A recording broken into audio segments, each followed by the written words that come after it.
दोस्तों आजकल social media पे मोदी जी का एक प्रचार काफ़ी वायरल हो रहा है, जिसमें एक महिला के द्वारा अपने पिता को ये कहा जाता है कि पापा उन्होंने युद्ध रुकवा दिए। युद्ध रुकवा दिए तब जाकर के हमें बस में रखा गया और फिर हमें भारत लाया गया। पापा उन्होंने युद्ध रुकवा दिए, ये बात कही गई। हालाँकि आपको बता दूँ मिनिस्ट्री ऑफ एक्सटर्नल अफेयर की तरफ से ये बयान दिया गया था कि ऐसी कोई बात नहीं है। यानी कि युद्ध रुकवाने वाली बात फर्ज़ी बातें हैं। लेकिन दावा किया जाता है कि देश के प्रधानमंत्री नरेंद्र मोदी जी ने फ़ोन किया, फिर रशिया और यूक्रेन का युद्ध लगभग 4-5-6 घंटों तक रुक गया।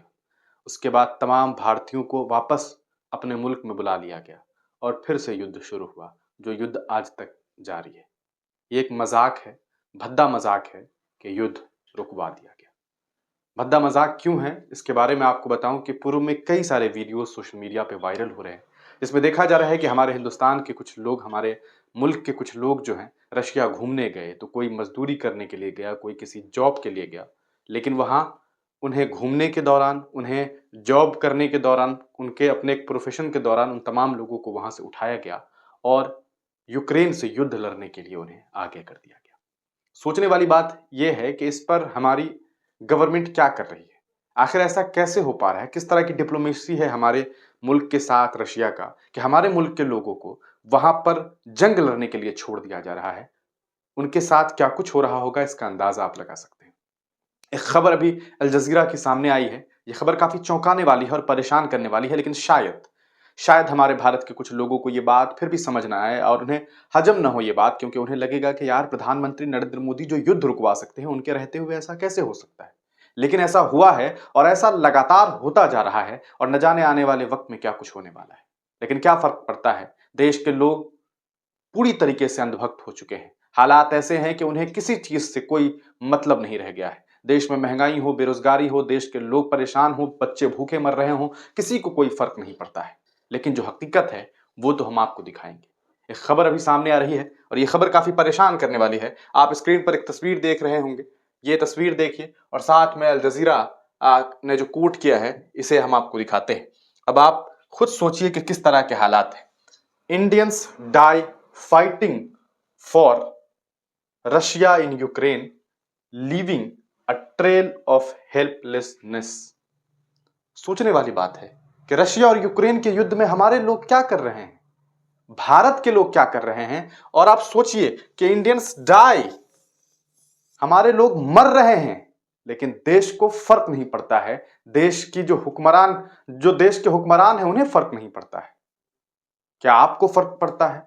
शायद आपको भी फर्क नहीं पड़ता है। अगर आपको फर्क पड़ता तो आप सवाल करते, आप पूछते देश के प्रधानमंत्री से, आप पूछते अपने नेता से, आप पूछते अपने चौकीदार से कि कहां है आपकी चौकीदारी, कैसी चौकीदारी आप कर रहे हैं।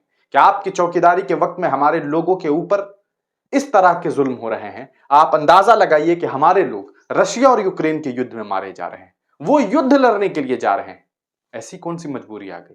हम आपको बताएं दोस्तों, इसको लेकर के जो खबरें सामने आई है, वो मैं आपको इन डिटेल थोड़ा दिखाऊं।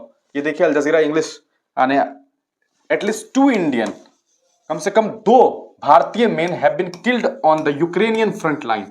यूक्रेनियन फ्रंट लाइन पे हमारे लोग हैं, revealing the desperation caused by widespread joblessness back home.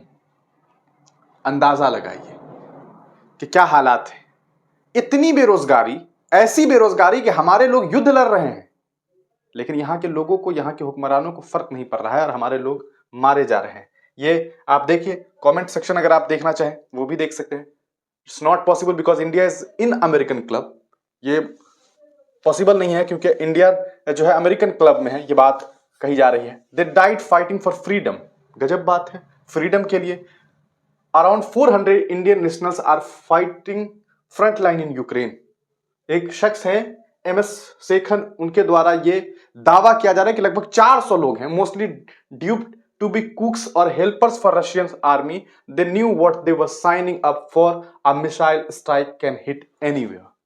ज्यादातर लोग जो हैं वो वहां पर खाना बनाने के लिए गए हैं, हेल्पर्स बन करके गए। क्यों? क्योंकि देश में बेरोजगारी है और रोजगार की तलाश में हमारे यहाँ के लोग बाहर जा रहे हैं और वहां जाने के बाद वो युद्ध के शिकार बन रहे हैं और हमारे लोग मारे जा रहे हैं। लंबी खबर है, लेकिन सच्चाई यही है कि हमारे देश के साथ, हमारे देश के लोगों के साथ जो हो रहा है वो यकीनन बेहद गलत हो रहा है। मिनिस्ट्री ऑफ एक्सटर्नल अफेयर को चाहिए, हमारे होम मिनिस्टर साहब को चाहिए, अमित शाह साहब को चाहिए, देश के प्रधानमंत्री को चाहिए कि इन मामलों में संज्ञान लें। चुनाव का मौसम है, ऐसा ना हो कि चुनावी दंगल में ऐसे कूदे रहें, इस तरह से आपस में कहा सकता है कि ऐसी बातें करते रहें जिससे सिर्फ और सिर्फ देश में एक माहौल बन सके, एक चुनावी माहौल बन सके और हमारे लोग जो बाहर मर रहे हैं, जो बाहर परेशान हाल में हैं, हमारे लोग जो देश में परेशान हैं, उनके साथ कोई इंसाफ ना हो सके। वक्त की ज़रूरत यही है कि देश की जो मिनिस्ट्री ऑफ एक्सटर्नल अफेयर है, उन्हें इस पूरे मामले को संज्ञान में लेना चाहिए और हमारे जो लोग विदेश में फंसे हैं, उन्हें वापस लाना चाहिए। ना कि इस पर काम करना चाहिए कि हम पाकिस्तान, अफगानिस्तान और जो बांग्लादेश है, वहाँ जो पीड़ित परिवार है, उन्हें यहाँ लाएँ। पहले अपने पीड़ितों को लाइए, अपने पीड़ितों को ठीक कीजिए, ये वक्त की ज़रूरत है। आप तमाम लोग इस वीडियो को ज़रूर शेयर कीजिएगा और अपनी राय कमेंट सेक्शन में देना ना भूलें।